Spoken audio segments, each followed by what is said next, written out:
Bonjour tout le monde. Alors, ma présentation va faire suite à celle de Xavier. Moi, je vais vous parler un peu plus d'agents de lutte biologique microbiens, puis surtout de stratégies d'intervention, puis d'efficacité. J'avais parfois envie de, quand je commence des présentations comme ça, de faire comme Agatha Christie, puis vous donner le punch de la présentation au tout début. Mais effectivement, s'il y a un message que je voudrais passer, c'est que en lutte biologique et particulièrement avec les fongicides microbiens, il faut changer notre stratégie d'intervention par rapport à la lutte conventionnelle. C'est pas la même chose, ça fonctionne pas du tout de la même façon. Donc, l'idée là, de remplacer un fongicide de synthèse par un fongicide bio, ben, ça ne va pas fonctionner. C'est ce que les études là, nous démontrent. Un petit mot sur la lutte chimique. Les fongicides microbiens, je vais passer plus vite parce que Xavier les a bien décrits. On va surtout mettre du temps sur l'efficacité des biofongicides, puis comment on peut intégrer ça dans des programmes de lutte biologique. Donc, on connaît là, tous les risques là, pour la santé humaine et l'environnement des fongicides de synthèse. Moi, j'aime bien cette photo-là, là, qui est à une époque, une photo probablement dans les années, j'imagine, 50, là, où imaginez comment cette personne-là a dû être exposée, puis l'impact que ça avait sur l'environnement. Mais ce qui arrive avec les fongicides de synthèse, vous le savez tous, c'est le développement de la résistance dans les populations de ravageurs. Je ne ferai pas une présentation sur ça, mais on a des ravageurs, surtout au niveau des champignons, là, qui sont résistants à des niveaux de 90%, 95% aux fongicides de synthèse. Fait qu'on n'a pas le choix là, de s'éloigner un peu des fongicides de synthèse. Ceci dit, ils ont quand même été conçus pour avoir des caractéristiques intéressantes en termes de lutte. Il ne faut pas se mettre des œillères. Donc, ils sont très résistants au lessivage, ce qui est beaucoup moins le cas des fongicides bio. Ils ont généralement une bonne vie résiduelle, même sous des conditions climatiques difficiles, là, la lumière, photodégradation, tout ça. Ils peuvent être absorbés puis redistribués par la plante. Xavier a mentionné que souvent, hein, pour les maladies systémiques, les biocontrôles, c'était moins évident. Et ils ont été développés en laboratoire pour cibler des processus physiologiques des champignons très, très particuliers. Donc, ils sont efficaces, les fongicides de synthèse, nonobstant la résistance. Quand on parle de fongicides microbiens, là, on parle Xavier l'a bien décrit, là, ce sont des organismes qui sont vivants, qui vont servir à prévenir les dommages ou à réduire les dommages causés par les champignons pathogènes essentiellement, mais on pourrait parler de pathogènes de maladies causées par des virus ou des bactéries. Il y en a des exemples ici. Ce qui est important, puis je vais revenir, c'est que déjà, là, notre champignon pathogène, il est influencé par l'environnement. Quand on parle d'un, je ne sais pas si vous voyez ma souris, voyez-vous ma souris? Non? Ah, c'est pas grave. Donc, l'agent pathogène, il est influencé par l'environnement, mais l'agent microbien aussi. Donc, on va en reparler plus tard, mais tu sais, c'est un niveau d'interaction là, qui est encore plus grand, ce qui est quand même moins le cas là, avec les fongicides de synthèse. Xavier a parlé des modes d'action. Je reviens vite parce que, quant à moi, lorsqu'on utilise des agents de lutte microbiens, il faut absolument comprendre le mode d'action parce que leur efficacité, puis le moment d'application est très étroitement lié au mode d'action. On en a parlé, la compétition pour l'azote, les nutriments ou la compétition pour l'espace. On peut tout de suite comprendre là, que ça va changer le moment de l'application quand on parle de compétition pour l'espace ou même pour les nutriments. Certains autres produisent des métabolites, des toxines. Donc, ça aussi, ça va avoir un impact. Je vais en parler un petit peu plus loin, mais évidemment, il faut qu'il y ait un contact là, entre l'agent pathogène puis l'agent microbien.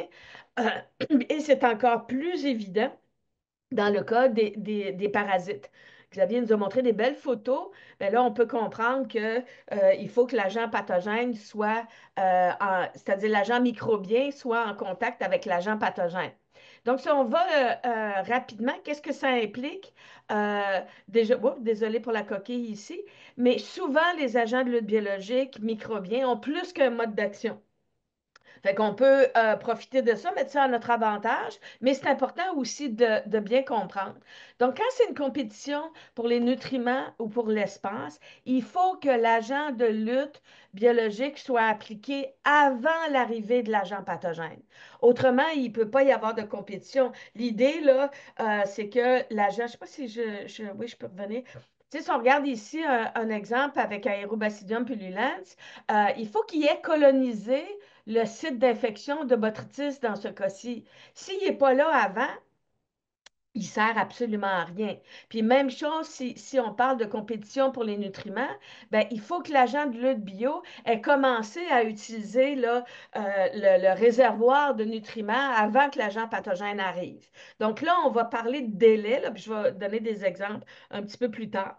Les agents microbiens qui produisent des toxines, de façon générale, ce pas des toxines qui vont se diffuser sur de grandes distances, hein. Donc, ça veut dire que là, ben, c'est plus délicat parce qu'il faut que notre agent microbien soit en contact ou en tout cas proche de l'agent pathogène. Donc, en général, là, on va parler d'un seuil d'intervention où on doit tolérer un peu de maladie, de symptômes de l'agent pathogène avant d'appliquer l'agent de lutte biologique. Et le parasitisme, ben, c'est encore plus évident. Il faut qu'ils soient en contact direct, les deux, l'agent microbien, l'agent pathogène. Autrement, ça n'aura aucun effet. Donc, la stratégie va changer. Tu sais, dans le cas de parasitisme, il n'y en a pas beaucoup, là, des agents de lutte biologique qui parasitent, mais on va comprendre que souvent, on va s'en servir, par exemple, en fin de saison pour faire parasiter puis détruire les organes de survie à l'hiver, par exemple. Ça peut être des stratégies pour ce type-là d'agents de lutte biologique. Donc, des exemples, je ne repasserai pas là, puisque Xavier les a présentés. Donc, c'est super important si on décide d'utiliser un agent de lutte biologique, on commence par regarder le mode d'action. Ça va changer complètement la stratégie. Puis, vous pouvez déjà voir que des stratégies là, à intervalles fixes, c'est pas très approprié là, dans le cas des agents de lutte biologique parce que à cause de leur mode d'action, ben, souvent, c'est pas une bonne stratégie. On va passer à côté si on essaie d'appliquer là, à tous les 7 jours ou à tous les 14 jours, comme c'est souvent écrit sur les étiquettes, par contre. Bon, je travaille pour le gouvernement fédéral, il faut respecter ce qui est sur les étiquettes, là, mais des fois, on a une petite marge de manœuvre qui peut être ajustée là, en fonction là, du mode d'action. Fait que ça, c'est pour le mode d'action. Maintenant, on va parler d'efficacité.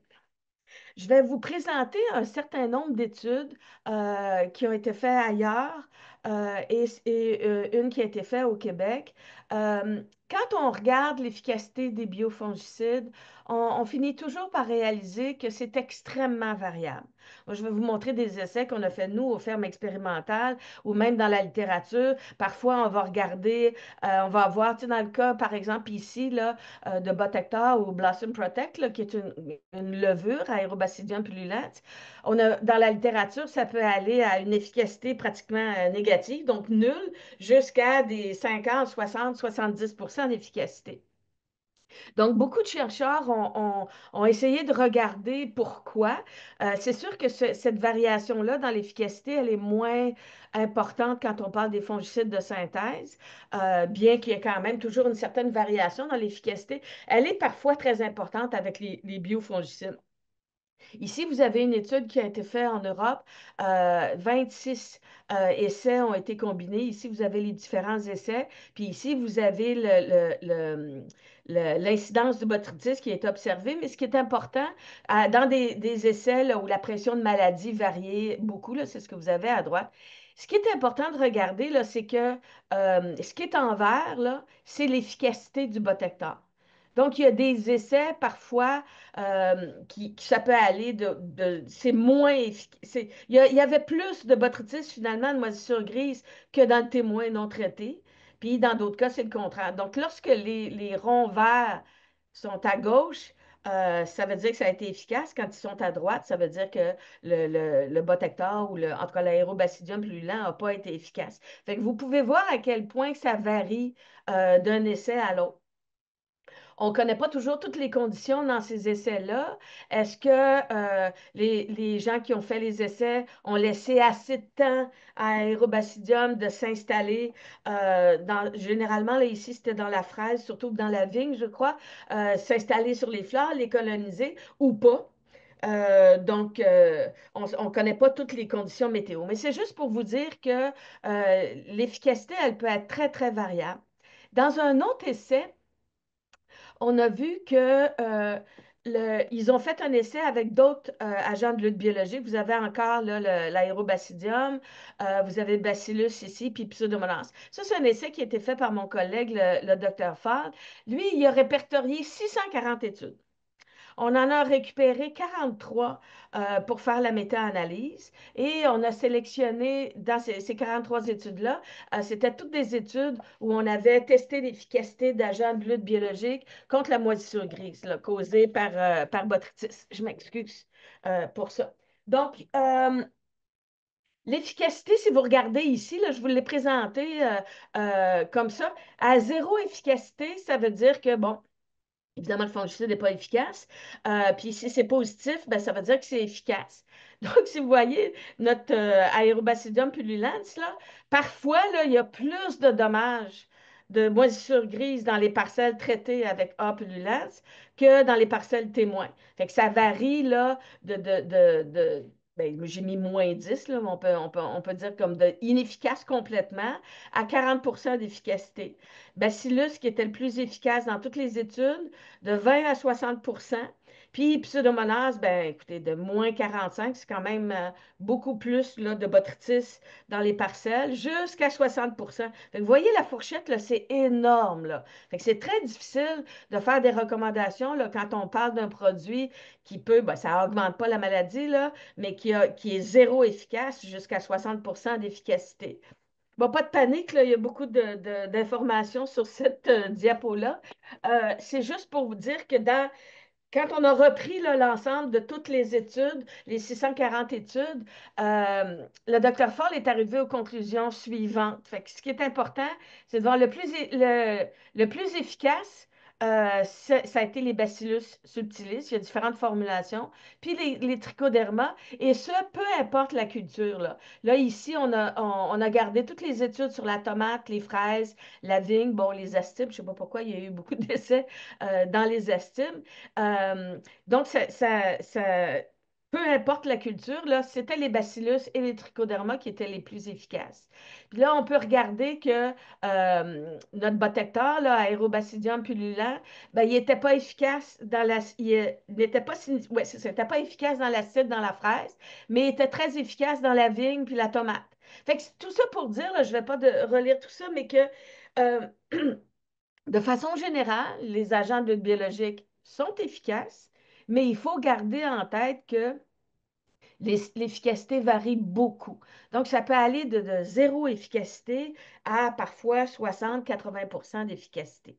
Alors, évidemment, c'est important de se questionner à savoir pourquoi ça fait ça. Donc, je suis allée regarder une étude qui a été faite par des collègues en Italie, où ils ont également regardé la variabilité dans l'efficacité d'un certain nombre d'agents de lutte bio. Là, ici, j'ai mis les organismes parce que les noms commerciaux sont différents là, parfois en Europe. Et eux, avec tous ces... Donc, ils ont plusieurs bacillus, un Aerobacidium, un Pythium, un Trichoderma. Dans tous les cas, il y avait un minimum de 45 de variation. Et notre botecteur aérobacidium, c'est celui pour lequel ils ont observé le plus de variations. Donc, d'un essai à l'autre, là, ça pouvait varier, là, ben, si on fait un chiffron, là, de 50 les résultats. Donc, tout ça le pointe dans la même direction. Alors pourquoi ça varie tant que ça? Ben, eux, ils ont poussé un petit peu plus loin, puis ils sont allés tester le temps requis. Donc, dans le graphique en haut, vous avez les différents agents de lutte biologique et vous avez le temps qui est requis pour l'installation, si vous voulez, de l'agent de lutte bio.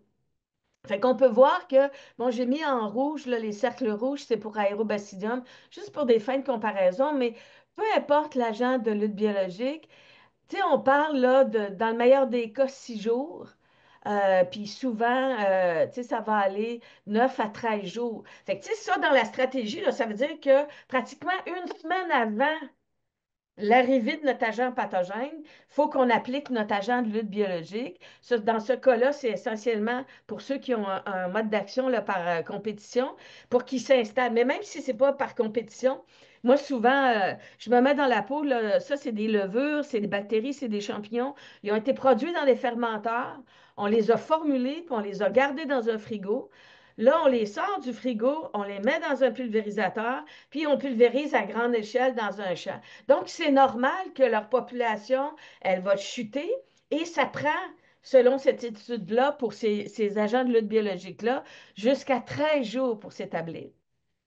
Fait que ça, c'est le temps requis. Si on regarde la température, ben, dans la plupart des cas, mettons si on dit pour avoir une efficacité d'à peu près 80 ben là, on parle de 25 à 30 degrés. Et si c'est plus bas, ben, l'efficacité diminue. Donc, quand on va combiner peu de temps pour s'établir, des températures moins favorables, ben là, c'est là qu'on voit là, à quel point ça peut varier en termes d'efficacité. Puis finalement, ils ont regardé l'humidité relative. Là, vraiment, c'est tranché au couteau, hein, on voit très, très bien. Ça prend pour quand même ces organismes-là, qui sont différents, là, à la fois des champignons, des bactéries, des levures, 100 d'humidité relative. Fait que si, tu sais, ça, c'est juste trois facteurs, il y en a d'autres, il y a la lumière, la disponibilité des nutriments, bien, c'est tout ça qui fait que l'efficacité va varier. Fait que tout ça pour dire que c'est très important de garder ça en tête parce qu'on ne peut pas se dire, ben là, j'ai un problème de moisissure grise, je vais appliquer un biocontrôle, puis je suis sûre que ça va marcher. Ça ne va pas fonctionner dans tous les cas. Donc, je vais vous donner des exemples un petit peu concrets d'efficacité. Ils sont beaucoup dans la vigne, dans la fraise. Donc, si on regarde contre la pourriture de la grappe dans la vigne, on a testé différents fongicides. Xavier a parlé Regalia, le double nickel, puis Actinovate, Sérénade. Fait que vous voyez, là, ici, je vous ai mis un résumé. Puis encore, le Botector qui, dans l'ensemble, s'est avéré quand même très efficace. Dans certains cas, sur certains essais, si vous voyez le premier graphique à votre gauche, dans le cépage Chancellor, on est pratiquement à 100 d'efficacité. Par contre, si vous regardez dans le graphique de droite en bas complètement, ben là, on est à 15 de sévérité par rapport aux témoins qui en avaient 30. On parle de 50 d'efficacité. Donc, c'est très variable. Ceci étant dit, gardez en tête que 50-60 d'efficacité, c'est mieux que rien compte tenu de tous les avantages là, des agents de lutte biologique. Si on met ça à profit, il y a lieu de faire quelque chose d'intéressant avec les biocontrôles, même si on garde en tête une efficacité de l'ordre de 50 à 60. Donc, on s'est questionné beaucoup sur A. Lulens, puisque c'était celui qui avait, dans l'ensemble, dans tous les essais qu'on a faits, qui avait le pourcentage d'efficacité le plus élevé. Donc, on l'a suivi dans le champ. Dans ce cas-ci, excusez-moi, dans ce cas-ci, c'est dans la fraise. Donc, ce qu'on a fait, comme je vous ai dit, c'est une levure. Elle doit s'établir sur les fraises. Donc, on a appliqué notre agent de lutte biologique sur les fraises. Puis là, on l'a suivi avec des outils moléculaires. Donc, on a suivi la population de Aérobasidium pullulans à tous les 2 ou 3 jours jusqu'à ce que la population soit stabilisée. Pendant tout ce temps-là, évidemment, on a mesuré la température puis l'humidité relative. Fait que l'idée, c'était un peu de voir si on avait des résultats semblables là, à l'étude qui a été faite en Italie. Et oui, effectivement, on arrive à des résultats assez semblables. Dans notre cas, je dois dire que l'étude dont j'ai parlé, là, qui a été faite en Italie, c'était dans des conditions contrôlées. Nous, on voulait voir en plein champ qu'est-ce que ça donnait. Donc, c'est pour ça que les données ont été récoltées là, en fraisière. Donc, ça prend effectivement 4 à 6 jours pour que l'agent de lutte bio s'installe puis que sa population devienne assez stable. Par contre, l'influence des conditions météo était flagrante. Vous avez dans le tableau de gauche là, la durée de pluie. La ligne rouge représente une population qui est stable, donc elle n'augmente pas puis elle ne diminue pas. En bas de la ligne rouge, la population diminue, puis en haut, la population augmente. Donc, on veut toujours être en haut de la ligne rouge, là, idéalement. Donc, quand on a 2 heures de pluie consécutives, on voit qu'il y a un lessivage. et que là, la levure, elle est lessivée des fleurs de fraises. Donc, évidemment, même si elle n'est pas 100% lessivée, ça va reprendre un certain temps avant qu'elle atteigne là, sa population au-dessus du seuil d'efficacité. Puis si on regarde la température, ben là, on voit que, puis ça correspond assez là, à ce que les Italiens avaient trouvé, ben c'est autour de 21 degrés. En haut de 21 degrés, la population augmente. En bas de 21 degrés, ben, elle est soit stable ou elle diminue. Donc, on voit là, que ça se tient quand même bien là, par rapport aux études qui ont été faites en conditions contrôlées. On peut prendre ça maintenant puis se faire une espèce de grille. Je n'irai pas dans tous les détails là, de la grille, mais l'idée, c'est que on sait que quand j'ai plus que 15 millimètres de pluie, je suis lessivée.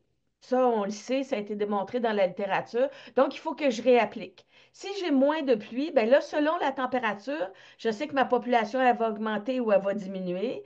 Ensuite, selon les heures de pluie consécutives, je sais également si ma population, elle va continuer à augmenter ou si elle va diminuer. Sauf qu'avec ça, ça peut nous aider là, à déterminer l'intervalle entre les traitements. C'est pour ça que je vous dis que quand on parle d'agents de lutte biologique, on ne parle pas d'intervalle calendrier ou d'intervalle fixe parce que ça dépend trop des conditions météo. L'autre facteur très important, c'est les adjuvants qu'on ajoute à la formulation des agents de lutte biologique. Ici, je vous donne un exemple. C'est des essais très préliminaires, mais quand même, Botector, c'est une levure. Aérobasidium, elle a besoin de manger, elle a besoin de sucre. Là, c'est des bébites à sucre. Alors, quand on l'utilise sans adjuvant, juste la population de la levure, regardez, surtout les deux échelles là, ici, là, sont tous, là, la population est sur la même unité, là, mais regardez l'échelle. Ici, c'est 4, ici, c'est 200. Quand on ajoute des additifs, on ajoute du sucre. Puis ce qui est intéressant aussi, c'est que dans les essais qu'on avait fait en champ, on parlait de 4 à 6 jours hein, pour avoir une population qui commence à s'établir. Bien, quand on ajoute des sucres, là, des nutriments pour l'agent de lutte bio, bien, ça peut être aussi rapide que 2 jours. Donc, on tient compte de la météo et on regarde au niveau de la formulation. Rapidement, sur d'autres maladies, on a fait des essais aussi en conditions contrôlées avec plusieurs agents de lutte biologique. Je ne vais pas toutes les décrire ici, vous l'aurez, là, on avait les doses, les formulations qui ont été utilisées, puis les maladies qui étaient ciblées. Juste pour vous donner rapidement des exemples, Xavier a parlé du cuivre, hein, sont toujours efficaces les produits à base de cuivre contre le mildiou. On va de 60 à 90. Même chose, la pourriture noire, quand même assez efficace, un peu moins que pour le mildiou. Quand on parle d'agents de lutte bio microbiens, ben, c'est ça, on est dans les un petit peu moins que 60%, 76 en moyenne pour Botector. Même chose quand on regarde pour le blanc dans la vigne, on est dans les 50%, alors que le soufre, et on a une excellente efficacité. Et même chose, là, que ce soit sur les feuilles ou sur les grappes. Donc, souvent, là, on garde en tête une efficacité 50, 60%, peut-être un petit peu plus dans les meilleures conditions. Donc, c'est important de comprendre que quand on parle d'un agent de lutte biologique, tu sais, en écologie, on appelle ça des niveaux trophiques. Là. On rajoute un acteur là, dans l'équation. Donc, on sait déjà là, que notre agent pathogène est influencé par l'environnement, il influence la plante. Là, vous voyez, chacune des flèches ici représente les interactions. Fait que quand on rajoute un agent de lutte biologique qui est vivant, bien là, on rajoute pas mal d'interactions. Donc, l'idée de ça, c'est que il faut enfin, je crois que la meilleure chose, c'est d'introduire la lutte biologique avec agents microbiens dans un contexte de lutte intégrée. Puis l'idée, c'est de créer des conditions qui sont évidemment défavorables à notre agent pathogène, puis favorables à notre agent microbien. Fait que tout ça, c'est facile à dire, à faire, c'est un petit peu plus compliqué. Fait que je vais vous montrer un exemple d'un projet qu'on a fait sur plusieurs années, sur 4 ans, où l'idée était de voir comment on pouvait intégrer la lutte biologique dans un programme de lutte contre la pourriture de la grappe dans la vigne. Donc, quand on regarde, comme je vous ai montré, en conditions commerciales, quand on applique des agents de lutte biologique, Idéalement, là, les producteurs de raisins, les vignerons voudraient avoir leur seuil économique, là, c'est autour de 5 de pourriture de la grappe. OK? Fait que le graphique ici, pour vous démontrer que, dans un premier temps, quand on a fait l'essai en conditions commerciales chez un producteur là, qui a fait les applications et tout, ben, notre programme de fongicide permettait de maintenir la pourriture de la grappe sous le seuil économique, mais pas notre agent de lutte biologique, Botector, ni les autres étaient à base de levure par rapport aux témoins. Donc, si on fait juste aller avec notre agent de lutte biologique, qu'on applique comme ils ont été appliqués en même temps, aux 7 à 14 jours selon les pluies, ben, notre botecteur, on avait 57 d'efficacité, mais on n'était pas en dessous du seuil économique. Donc, ce n'est pas viable comme approche de le faire comme ça. Donc, on a dit très bien, on va intégrer ça dans un programme de lutte où là, on a appliqué des pratiques culturelles. Donc, et oui, on a éliminé tous les débris de culture. L'idée, c'était de réduire la pression de botrytis. Donc, on a enlevé tous les déchets à l'automne et le printemps suivant, toutes les plantes les parties de plantes qui étaient infectées. On a testé, on a fait l'essai sur 2 cépages plus ou moins sensibles. On a ajouté une approche de lutte physique où on a effeuillé, donc on a créé des conditions défavorables aux botrytis. On a appliqué notre agent de lutte biologique et dans certaines parcelles, parce qu'on voulait faire la comparaison, on a mis un fongicide de synthèse. L'idée étant qu'en lutte intégrée, on cherche également à réduire l'utilisation des fongicides de synthèse. Donc, rapidement, prophylaxie, on a enlevé tous les débris de culture pour réduire l'inoculum de botrytis le plus possible à l'automne et au printemps.